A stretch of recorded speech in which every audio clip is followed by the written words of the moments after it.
What is up, everyone? We are coming at you live in honor of the great legend's retirement. I gotta say it like that. Welcome to Story Comic Core here on the Comic Core channel. My name is Alec. I'm apparently called the Natural now. Yes, you are. Not especially comfortable saying that. I'm also known as White Whale Comics, and we're here to talk about the second chunk of Why the Last Man. This is a show about reading comics and not specking on comics. I should have said the hashtag tagline already. Hashtag no Susan Spec Saturday.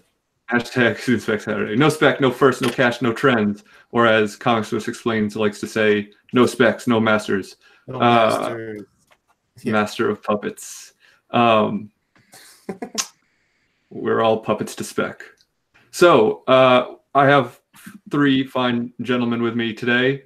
We have the man who's never a bore, even when he's dropping comics on the floor, Kenny, a.k.a. Comic Head 84. I had to try it for the legend. Like a true legend. Yeah. Happy to be here. Misexplained. He said he'd cut off his right titty to watch this show. I appreciate it. I can't compete with Legend's beard or his rhyming, but had to give it a shot. Also, we have Caleb, the comic Smurph Murphy. Yo, what's up, everybody? You know what I'm doing. I'm kicking it like a fat rat in a cheese factory. Got my boys here. Got my peeps in the chat. John's calling you Robert Redford. So, White Whale Comics, a.k.a. The Natural, a.k.a. Robert Redford. I'll say it for you. Caleb Murphy, a.k.a. The King of Smiles.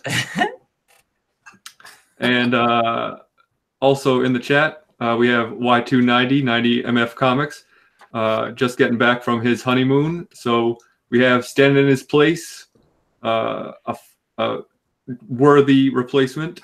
We have our good friend C. Woodard. What's up, buddy? How's it going? Yeah, there was a emergency break glass thing that happened, and Chad's like, "Get C. Woodard. It's Why the Last Man. You need him." So, yep. Sitting in as an alternate. Happy to be here tonight. Powered through 10 issues and yep. Got my hardcover all ready to go.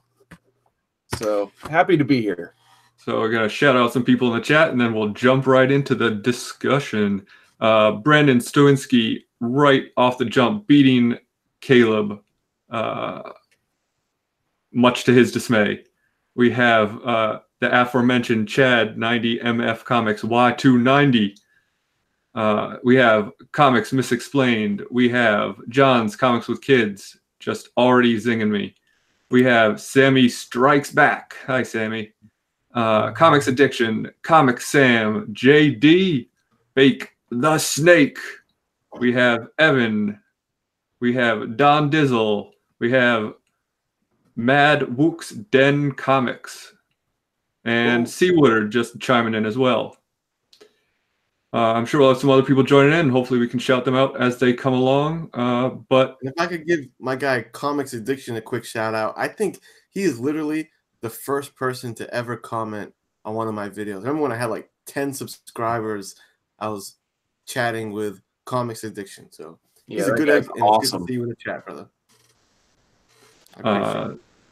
This is my show. You have permission to speak. I'm kidding. This is all of our shows.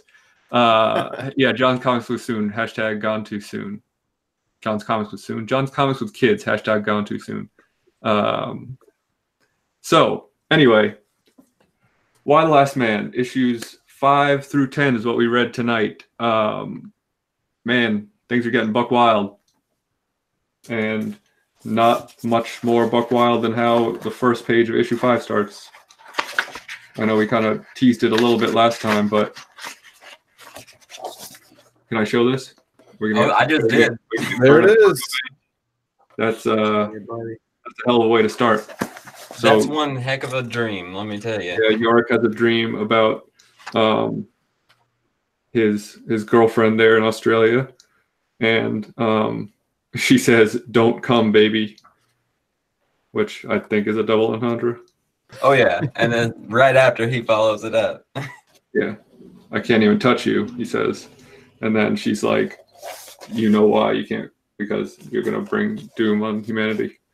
So he surprisingly doesn't wake up in like that much of a panic, kind of just like stirs.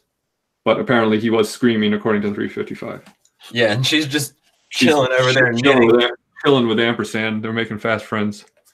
Yeah, find out later, it may have been her snoring that was the loud noise. And they are in Boston. Shout out Massachusetts. What up? What up? Park the car in the gardens. Yeah, buddy.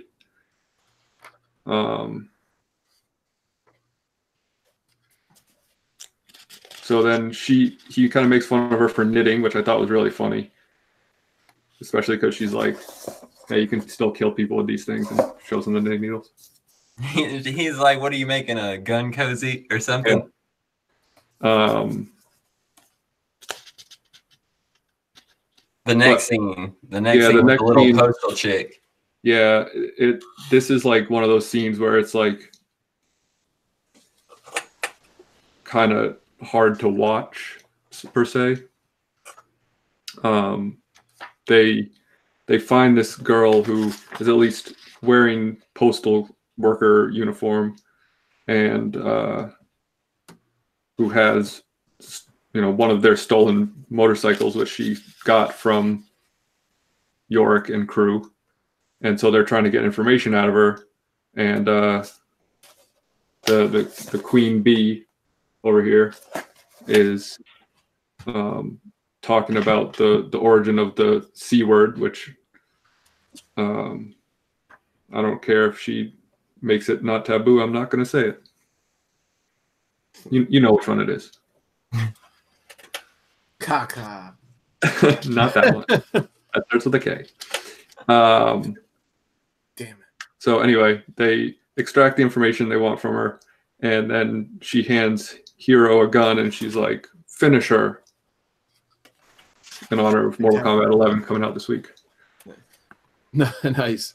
Yeah, it's around this point for me where you kind of see like how crazy things have gotten in the world. Where earlier, you know, you kind of get a very brief glimpse of Hero in issue 1.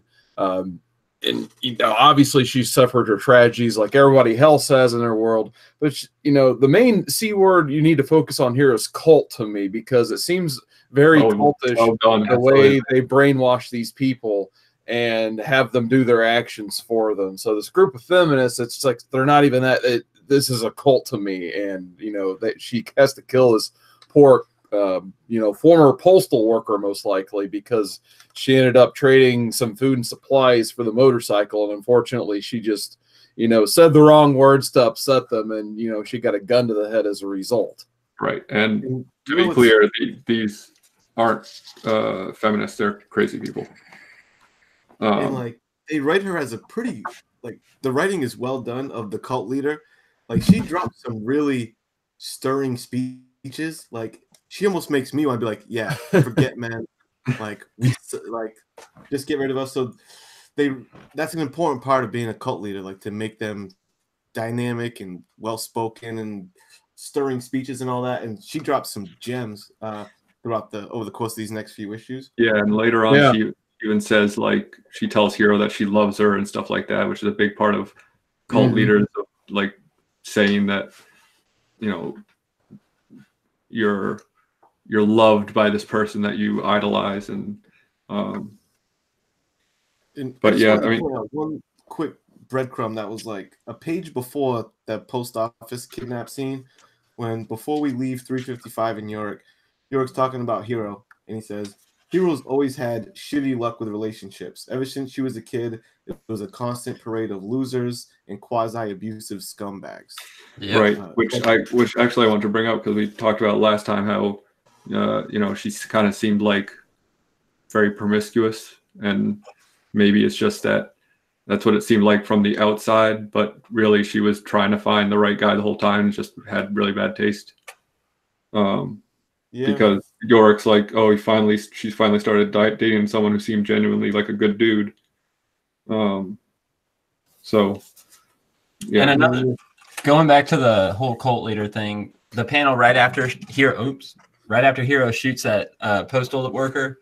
Spoiler alert. She goes into talking about how at the end of she doesn't like barking orders, but at the end of the game, the queen and the pawn go back in the same box, kind of trying to relate to her in a way and try to make them both feel like when they're this is equal, all, but they're not. When this is all over, we're going to be the same again. Yeah. But I mean, she definitely has like this moment of hesitation. Like she's saying, you know, am I really going to kill this person? But she doesn't hesitate very long, and she shoots her in the head quite violently. Yeah, I think if I remember right, the name of this cult leader is Victoria, I think. Mm-hmm. And I'm guessing this is kind of like a test to heroes. Like if she does this, then I can pretty much convince Hero to do anything I need her to do down the line. So that's kind of the way I read this. Oh yeah. Too. Yeah, I mean, she's continuing. Like this is definitely a breaking moment, not like of Hero, where it's like, if I can convince her to do this, I can convince her to do anything. She takes her first step down the path of villainy. Yeah, exactly. And then my man on the next page coming in with his breaking in skills, dude. I love how he's an escape artist. It is so awesome. And I love how he's also like, Harry Houdini, forget that guy. Talk about his brother, and like he's all disappointed when 355 is not interested in hearing about his like weird, like underground magician stories. And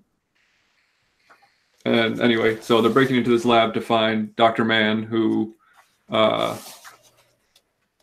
is the one who cloned herself. And we find out that she blames herself for the plague because when the baby was born, it's like pretty much the same instant where everyone died, or all the men died. So she thinks that she was being punished, or that she did something against nature that destroyed everything. And so instead of finding out how to fix things, she's working on a cure for breast cancer. And 355 says, isn't that a bit like rearranging the deck chairs on the Titanic? And she's like, well, if we're going to die, at least we should die in good health.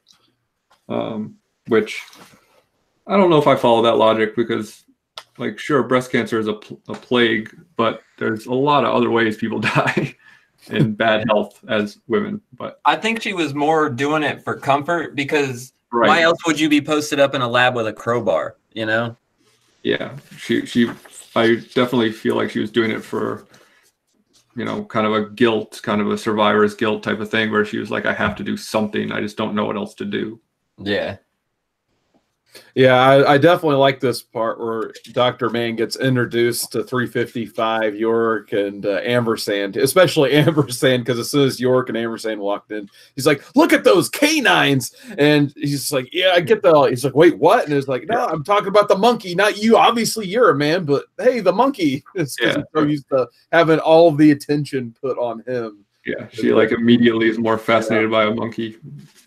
And Bake the Snake makes a good point when he's talking about the escape artist, because Smurf was excited to see the escape artist action. And he says, yeah, he was worried at first that they'd overdo the escape artist thing, but it makes for great situations. And that's one thing about this book is I feel like they don't really overdo anything. They don't overdo much. Like, they don't overdo the escape artist. The humor is not overdone. The twists are not overdone. Like, this is a really well written comic. Like, so I agree. Comics Mix Explained coming through with the top notch emojis, little running away ampersand, because that's what he does on the next page when she tries to. She busts out that needle and he's like, no, he gone. Is right. Yeah, you're saying they'll overdo the humor. I just love this little part here where he's like, the last time he ran away, it took us 3 hours to find him, and then it's like 4 hours later. Shut up and run, York. That's what 355 said. And so Alter and her Israeli badasses are in the lab looking for Dr. Mann, I guess, or Yorick, and they can't find him, so they decide to burn down the lab. I also love this panel of Ampersand like eating the little energy bar. So yeah, they burn down the lab, and Dr. Mann's like, oh no, my research, what am I gonna do? Oh, and by the way, when she burns down the lab, I like how on the last panel, because they're translating the whole time, but in the last panel, she just speaks in Hebrew. And then you don't know what she says until the next page when you're like, she's saying, burn it down. Yeah, I actually Googled it. Google translated it. Burn it to the ground. Yeah. So 355 is like, well, don't you have a contingency site for all of your samples? And she said, like, yeah, it's in California and we're in Boston. Whoops. So they're like, well, and then Yorick's like, oh, forget California. I want to go bang my girlfriend and start a new human race. So let's go to Australia. Australia. They're like, nope, outvoted. And then there's this page where it's a Y, which I thought. And that's actually the end of the first trade. Yeah, very symbolic ending. Where it shows their kind of three roads meeting up into that Y, if you will. Couldn't be more visual than that. Yeah, honestly. What's up, the great legend? Welcome to the chat. You missed my rhyming and your little my little shout out to you earlier. You'll have to watch the replay if you missed the beginning. It was not worthy of your rhyming skills, but I tried. Discovery Bay, what's up? Cobra Comics, Biggie Shack, The Wonk. Who else is here that I've missed? Anyone? I think that's it. Welcome, everyone. Thanks for joining. So next issue, Yorick is back in the gas mask trying to get passage onto a train. And they're like, yeah, so isn't everybody trying to get passage on this train, bro? Yeah, but he comes through clutch. He's like, oh, I got a hog. And they're like, I've got hogs on the train, which is, foreshadowing, but he means the motorcycle. So he trades this lady the motorcycle, and they throw them in one of the train cars with a bunch of hogs. And Yorick makes a joke. When he explains, man alive, when he shows the bike. Yeah, and he's like, what? What? And then there's just like this weird little few pages of like getting to know each other, character stuff, where Yorick is making quips and he says that like Dr. Mann looks like she can take care of herself, and she's like, why? Because I'm Asian? You think it automatically makes me know like I know I martial arts or something? And he's like, no, you just look ripped. And she's like, oh, well, I used to do Pilates. I thought that was really weird. I like how they did the little nod to King of the Hill is what I think. He's like, so is your last name Chinese or Japanese? And I mean, that's one of the main things I just love about this book, because I wasn't on the first episode, so I didn't get to really explain why I just love this book so much. Is, before I read why, I mainly just stuck to the superhero stuff. So I was getting back into comics. I was like branching out in the Vertigo and Image. And you think a comic book like Why the Last Man, when you think man, you think like badass and that type stuff in comic books. Yorick Brown is like one of the most flawed characters you'll ever see in your life. Yeah, he's a buffoon. He can barely take care of himself. You find out in a little bit he craps his pants. Yeah, and he just has stupid conversations like this. So it's something like you just don't see in fiction or any type of medium, really. So I really respect Brian K. Vaughan for some of the chances he took with the Yorick Brown character in this. Well, I mean, it would have been really easy to make him like a Superman superhero, right? Sure. Like, I think the reason it succeeds is because he is like me, like he's an idiot. Absolutely. Thank you for agreeing.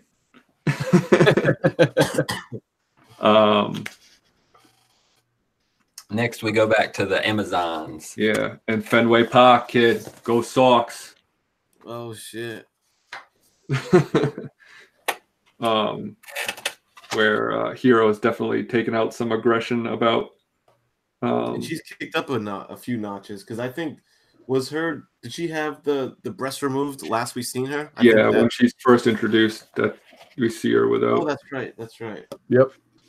And you can tell this is my first like real like glimpse that even though Victoria tries to act like she's for them. She's stashing food behind their backs in a crisis situation. That's like one of the key resources to life in a situation like that. And she's like tucking it off. And Hero's reaction is for me. Yeah. And then that's where she's like, I love you, Victoria. I love you so much. Yep. She knows Hero won't fight the hand that feeds. And then we get another reminder about the planes that have fallen from the sky. Yeah, those little percentages at the beginning were pretty cool. How it showed like all the jobs that were held by men, basically. Yeah, I think they say last issue 0 female pilots. Yeah. Commercial pilots, anyway. And then you got Ampersand.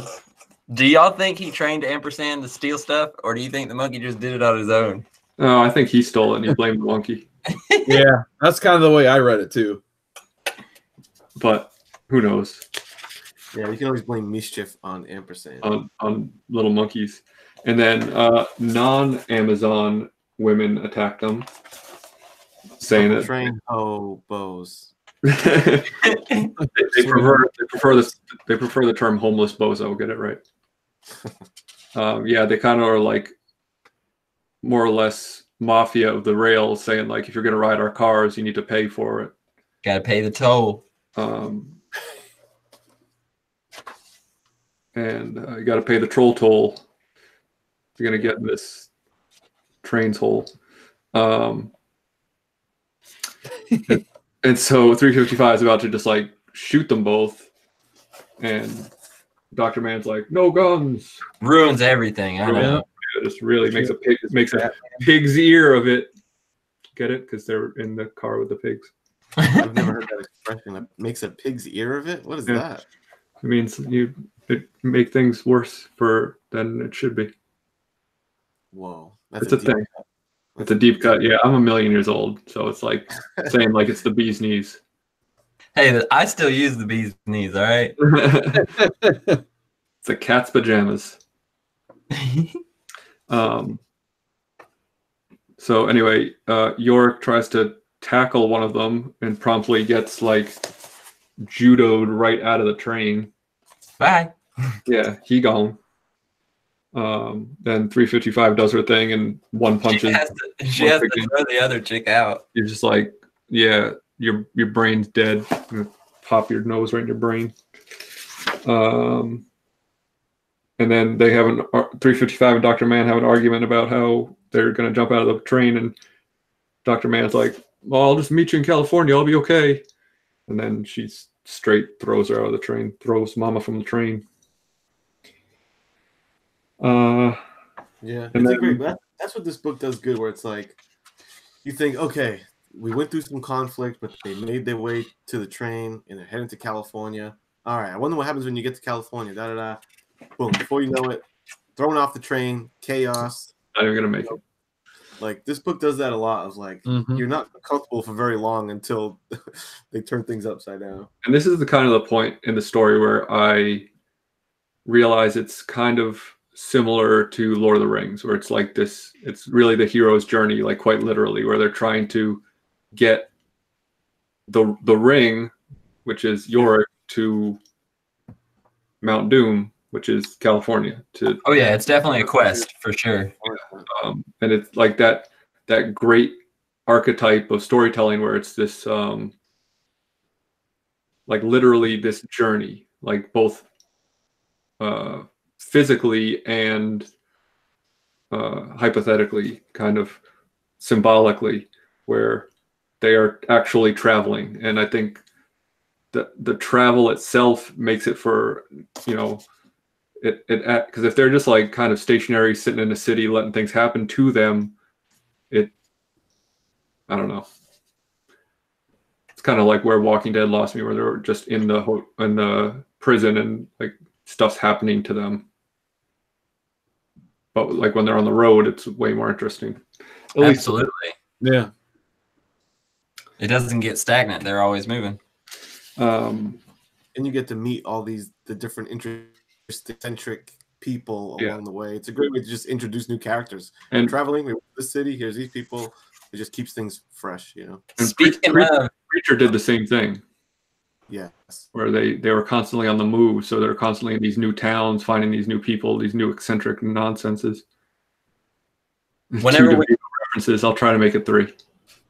whenever we get to this page, this is one of those times when it introduces a character, and I was like, so what does she have to do with anything at first? And then at the end of this, you find out what she does. Yeah. The Russian chick. Yeah, so she's saying that she knows where the man who's alive is, so they bring her to Victoria, and they dismiss her quite quickly because she's like, "Oh, they're in outer space," Yes. and she's like, "Oh, they're crazy." But we also get this little moment where someone says they saw a man with a monkey, and Yep. Hero is like, "Wait a minute."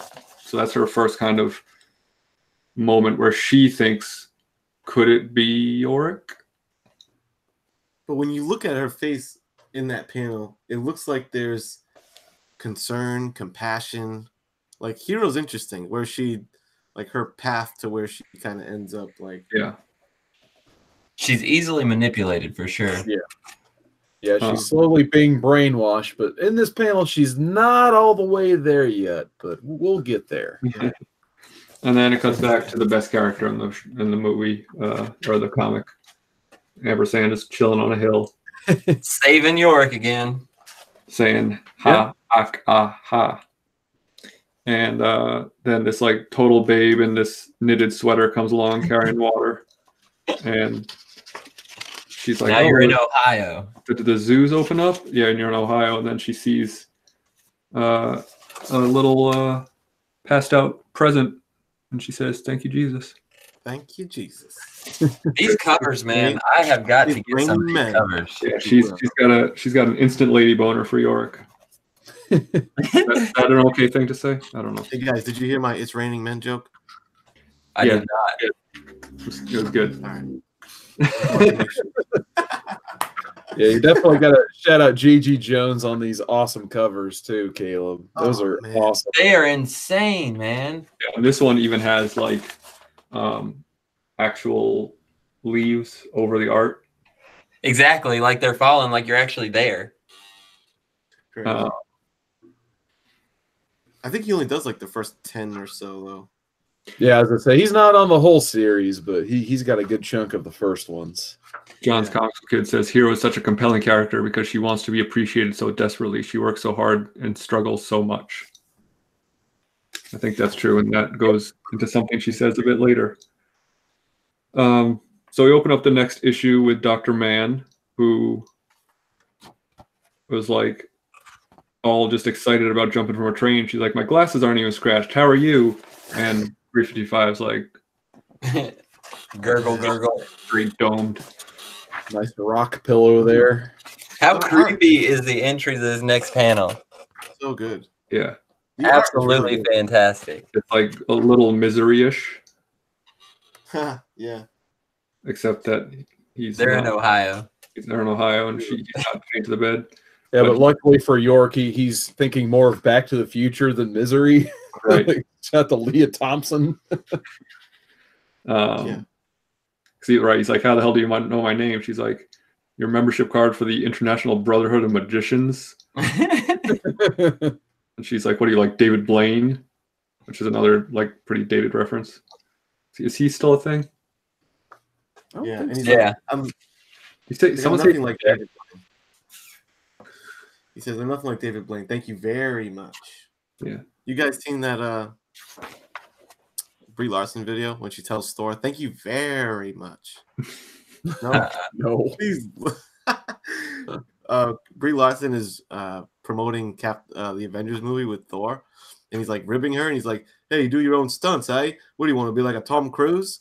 He goes, "No, I'm trying to be a Brie Larson. Thank you very much." And she does this very tonal thing that's so bizarre. Like, it's worth watching. Anyway, That sounds like she emotes more in that than she did in Captain Marvel that I've not seen.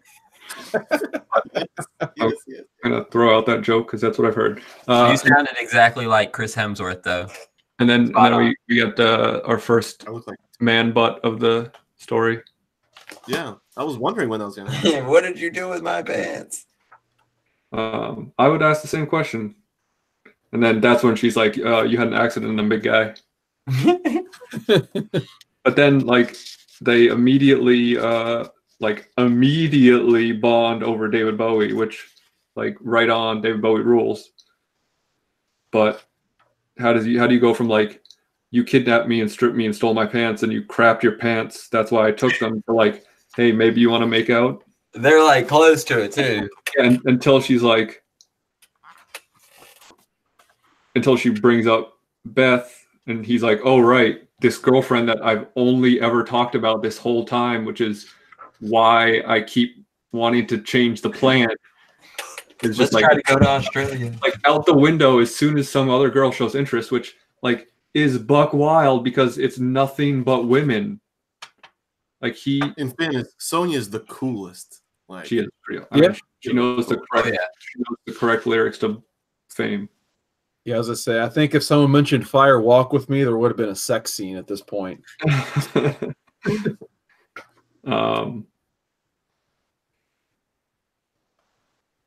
So then we get back to the injured 355 and Dr. Man. Epic fail on Dr. Man again. That'll be brought up in the future. Yep. So 355 tries to give her the gun, and she's like, "No, I don't know how to use that." Blah blah blah. And so she tells Dr. Man to go find Yorick, but leave her there. Quote, before someone else does.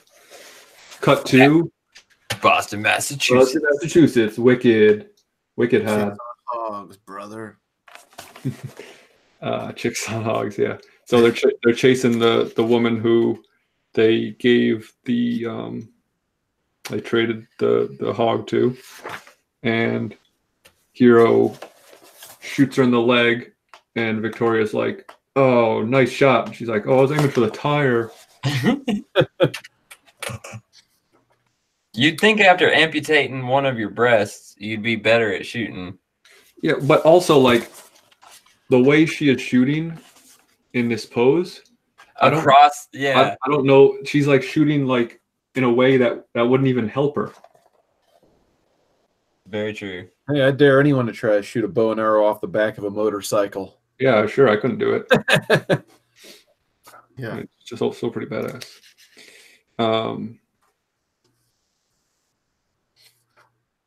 So yeah, this is whenever she finds out though that it was her brother, right? Mm-hmm.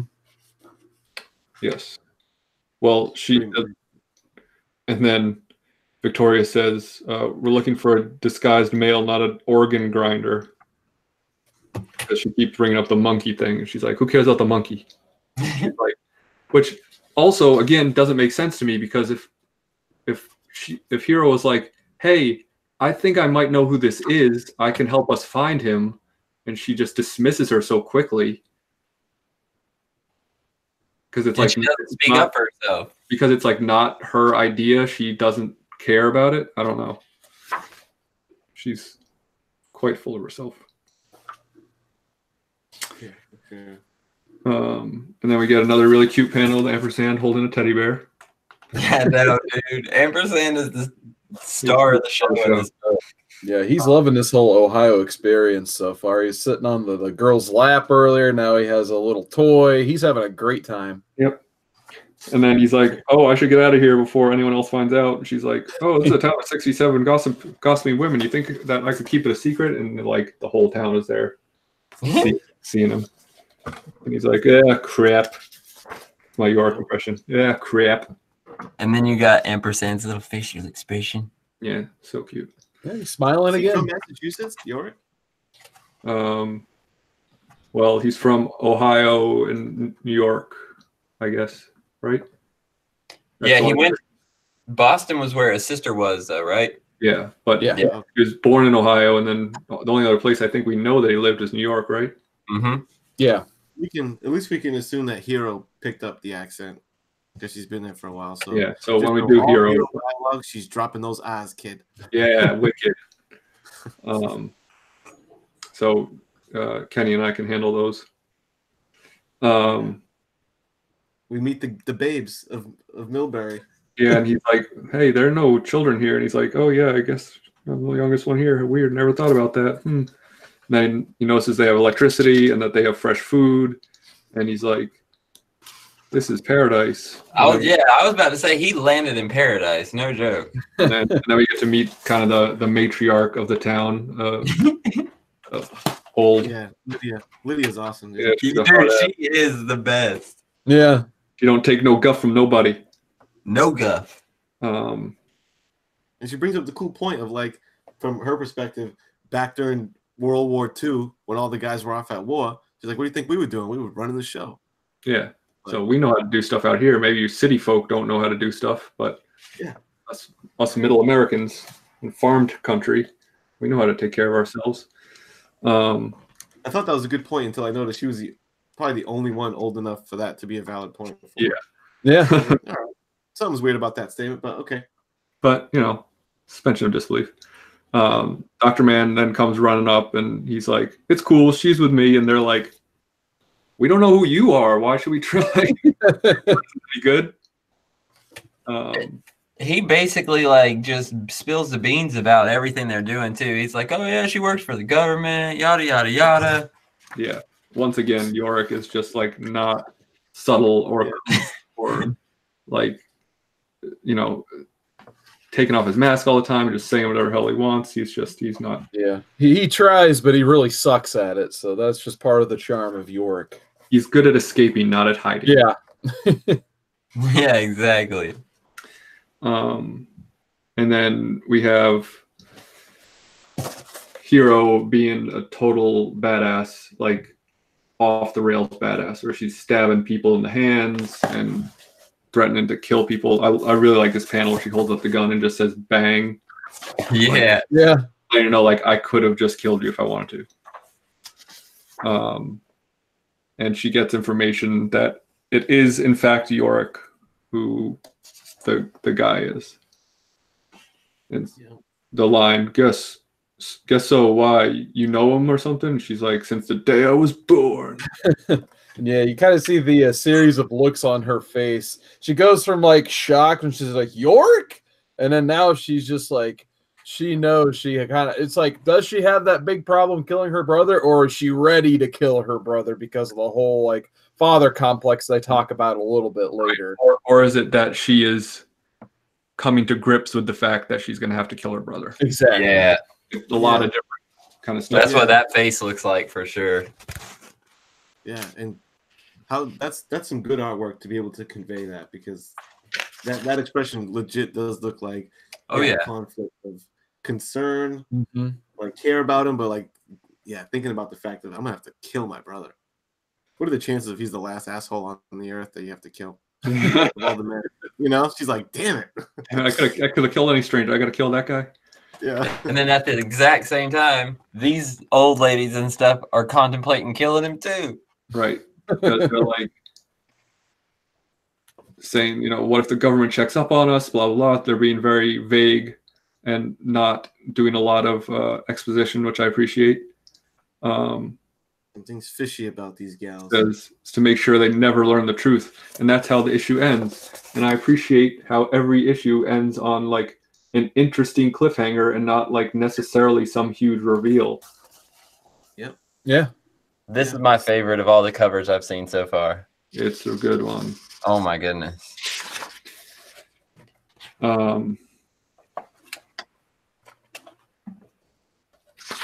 So Hero and Victoria are chatting casually, and she socks her one when she doesn't get in line.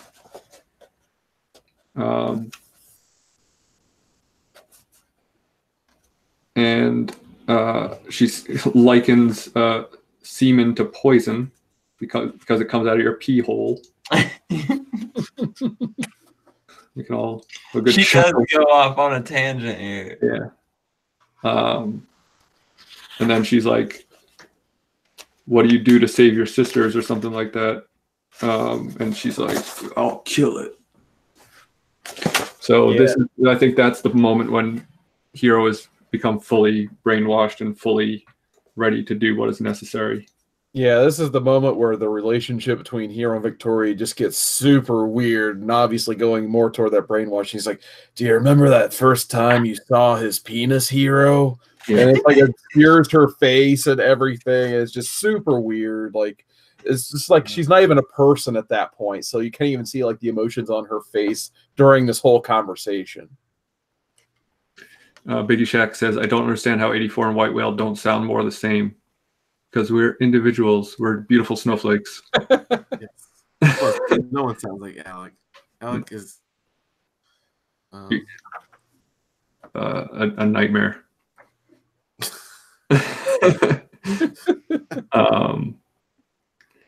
So then we're back in Ohio. 355 is getting patched up. And Yorick's new girlfriend gets pulled aside and is like, keep your mouth shut about who we really are. And then they go out to chop wood together very romantically. And she has the great line, it would take a hell of a lot more than all the men dying to make me eat pussy. like I said, she is just the coolest. Like her whole run is great. I think she's hotter than his girlfriend too, honestly. Like personality wise, certainly. Yeah, for sure. Yeah. Beth is kind of a She's a blonde. drag. Beth? Yeah. Kind of a drag, man.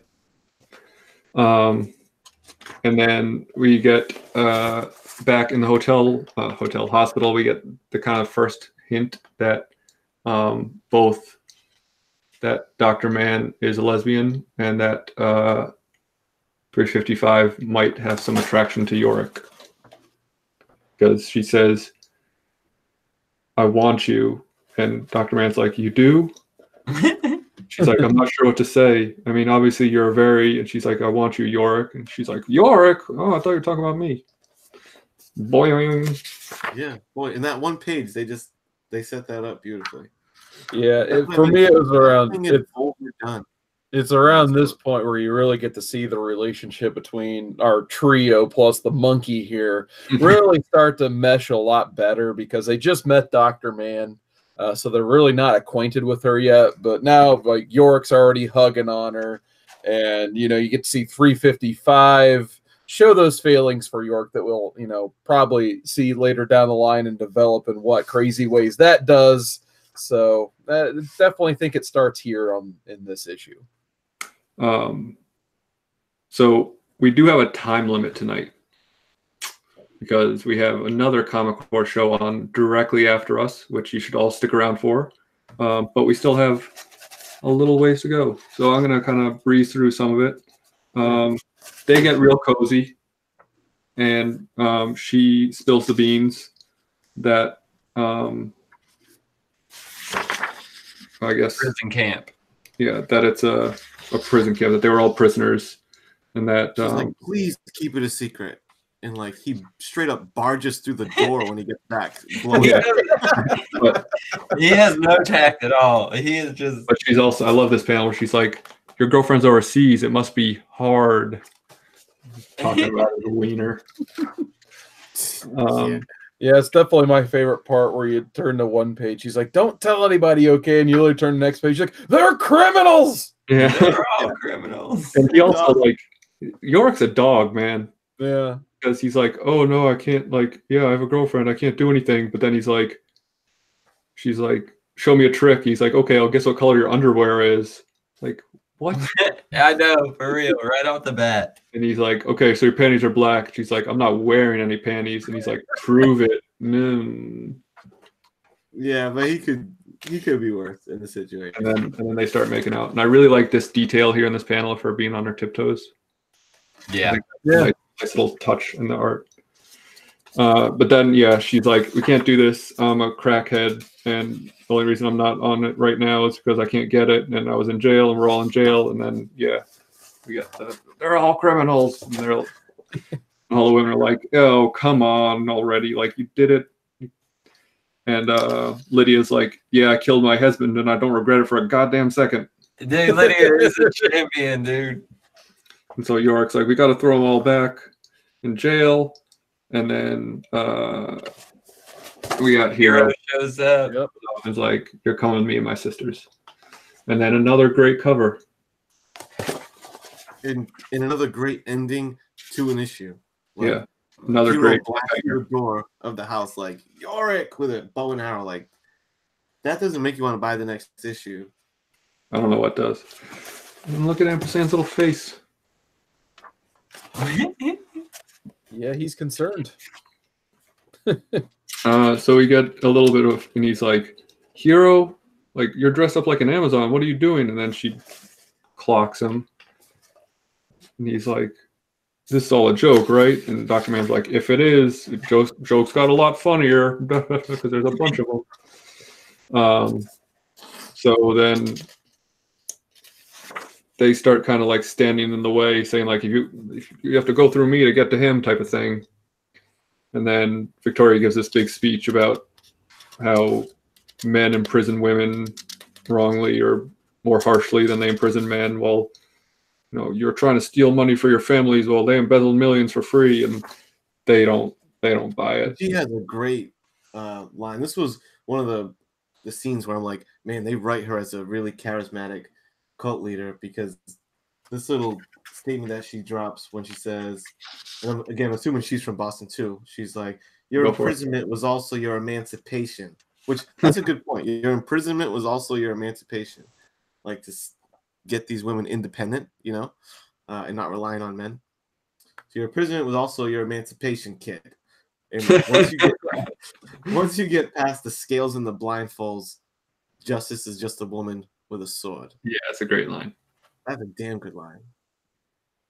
That's what I'm saying. I'd be probably in her cult. I'd be like, damn, she's right. So then Hero's like, so we're doing this easy or hard way, and this one everyone kind of like, including Lydia, is like, damn straight, we're standing up for him. So Hero is just like, all right, I'll let Victoria know. They're like, I hope you have enough arrows. And then York's like, a few minutes ago, you were saying you all deserve to be locked back up. And Lydia's like, yeah, well, you're a sanctimonious brat. Doesn't mean you deserve to be executed. It's like, what?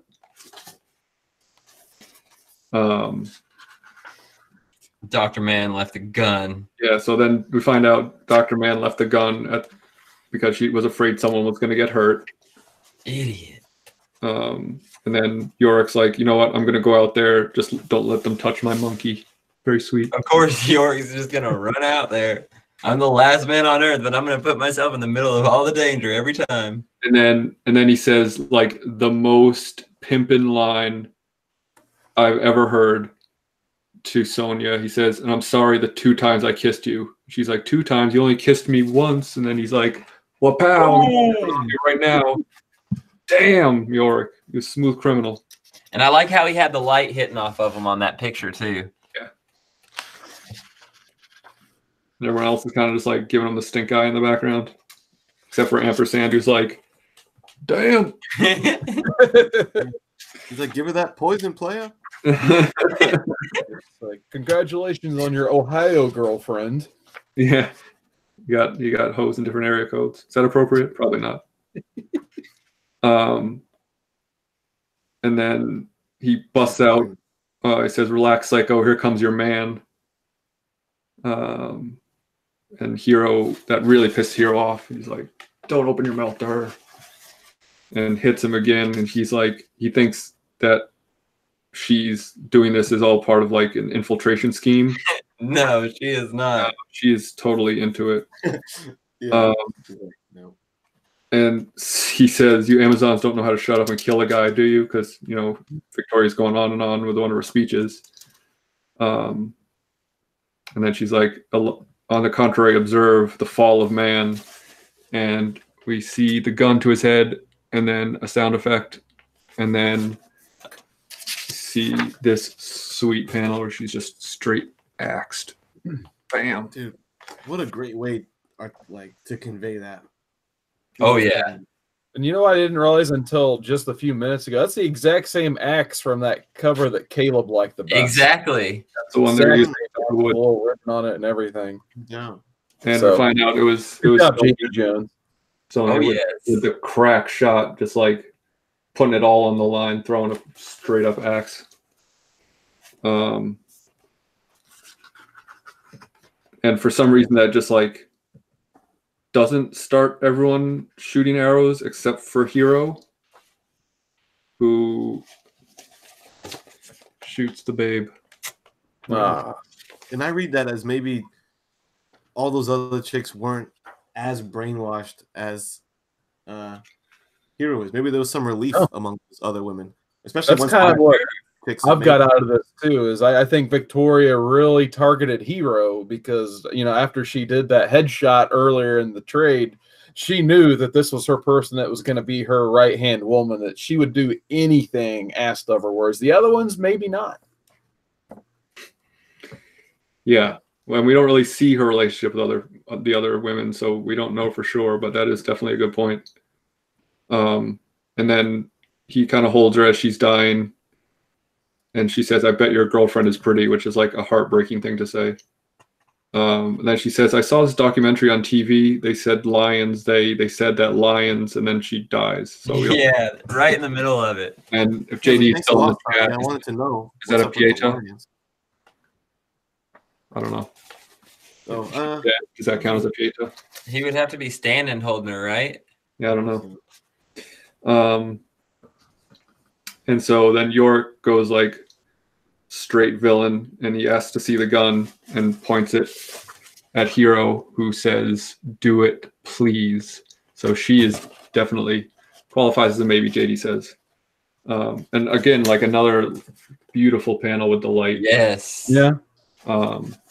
So she's still dealing with like a lot of guilt, and she has. Oh, that's again, the last page of an issue. Great. Like, makes you want to keep reading. You might want to sleep on this art because it doesn't do anything fancy. Like, it's pretty simple lines. It's not like it's just clean, every bit of it. It's like I think what Vertigo did a lot in this era, like with Preacher, with Fables, with this, where it's like very expressive, very emotional, very readable. Like it told the story exactly how it needed to be told, but it wasn't like flashy. It didn't have like a lot of extra lines. It was like the opposite of what Marvel and DC was doing. Yep. Yeah, it's just clean and great layouts. Everything is always laid out. Awesome. And then the next issue starts by Hero saying, "Good boy, all you have to do is make a fist. The bullet does the hitting for you," which I thought was a really powerful reminder of kind of like what she was doing. That first one she did. Yeah. Dude, the sun sets during their conversation. What? Yeah. Oh yeah, man. So Dr. Mann tries to talk her out of it, and she's like, she slaughtered an innocent girl. And then he says the thing about crossing the Rubicon, and Hero doesn't know what he's talking about. And he's like, it's just a saying. It means past the point of no return. And then he like goes straight gangster and holds the gun sideways. Killing that. Oh, I didn't notice that.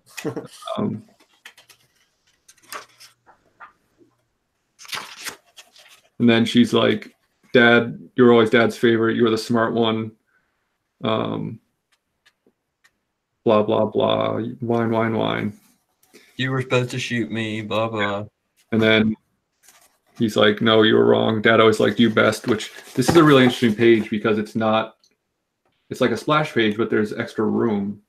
So it's like kind of vignetted. I thought that was a really interesting choice artistically. Yeah, I kind of just wonder, like, if in the original comic, if that's where, like, the names of the writer and the artists were at, maybe. Maybe. I'll have to find an issue and take a look, but I thought it was an interesting choice.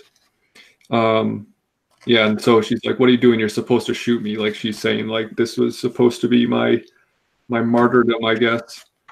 So York gives the gun to the ladies, and he's like, "Lock them all up," and he's like, "We can't do it. We signed. It was the first rule of our charter that, we're not going to imprison women." But then they like do it anyway. But sort of. Yeah, with some contingencies. Yeah.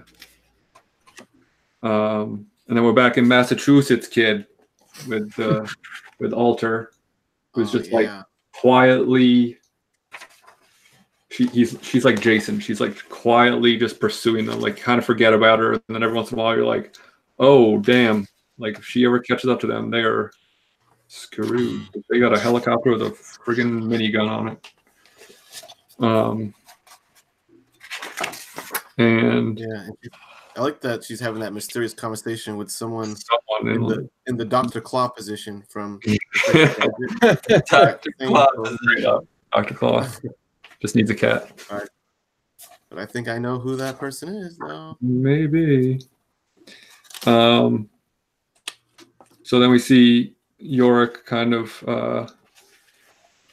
mourning by himself, and 355 shows up, and she's like, the Rubicon, it's a river in Italy where Caesar crossed it to confront Pompey. And he like doesn't even, well, I guess he addressed that because he's like, he saw what happened, and he's like, Dr. Mann, she's like, Dr. Mann told me. And then he's like, I want a haircut. And then Hero stealing one from her brother's playbook. Yeah. And so we have this really intimate moment where 355 is gonna like give him a haircut. You think that she's just like this hardened, badass super spy, and she's like, okay, yeah, I'll give you a haircut by a fire. It's kind of touching. And then Hero throws up a key conveniently that will fit a prison lock. And then they get passage back onto another train where we yet again see this woman yelling about the spacemen. And then we cut to 220 miles above Earth where we see the spacemen. And they leave it there. Yeah. What? Cliffhanger. There's two more dudes. Yeah, now we're gonna get some real manly heroes. Why the three men? So yeah, one of them presumably Russian, so they don't get manlier than that. Yeah. Yep. So the question is, like, are these men, when they get back to Earth, is this plague going to hit them and they're going to instantly die? That's what I'm thinking. Yeah. We'll see. I mean, I know the answer because I've read the series, but the answer to the reader who has not is what's going to happen to them, because they say, our ship is not sustainable anymore. We have to go back to the Earth. That's the only way we can do it. And that's time. We got 2 minutes, boys. Oh. What do we think? Any final words? We keeping reading this, I assume. Goes without saying. Yeah. So good. So good. We can continue on it, or we can start with Age of Apocalypse. Either Oh, one. man. We're getting through. We're doing 60. We're 10 down, 50 to go. Let's do it. That's one of those stories. You can't stop there. You got to keep going. I'm gonna keep reading it. I got all the hardcovers ready to go. So next week we'll be back with more Why the Last Man. I wish we could recap some more, but I don't really have much to say. It's great. It's still Brian K. Vaughan's best work. Like it is complete. It is he definitely knew where he was going with this, right? It doesn't feel like it doesn't feel like he's meandering. It feels like there's a lot of foreshadowing. There's a lot of payoff to what he sets up. The artwork's great. The storytelling's great. Great. Great. You guys are great. The chat's It would great. make an epic television show. It's like structured well and like episodically well too. Yeah. Oh yes. Hopefully it actually happens. If they did it correctly, and unlike Preacher, which could have just been done the way Preacher is done, and they kind of didn't do it that way. Right. It's like it's a comic book. It's literally a storyboard. Just take it and do it. Yeah. Take it and do it. All right. We got 1 minute. Anyone want to plug anything super quickly? The list right after this. Thank you. Yep. The list Stay right tuned. with John's Comics with Kids and some other folks. Watch the list with Tony. Oh, Tony's on now, right? Tony, John. Who else? TJ. TJ, all of them. JD. Dude, the whole gang. I'll be tuning in. Will you make the list? No, I didn't make Just the watch list. All right. Thanks very much. I appreciate all of you. Have a great night. Bye.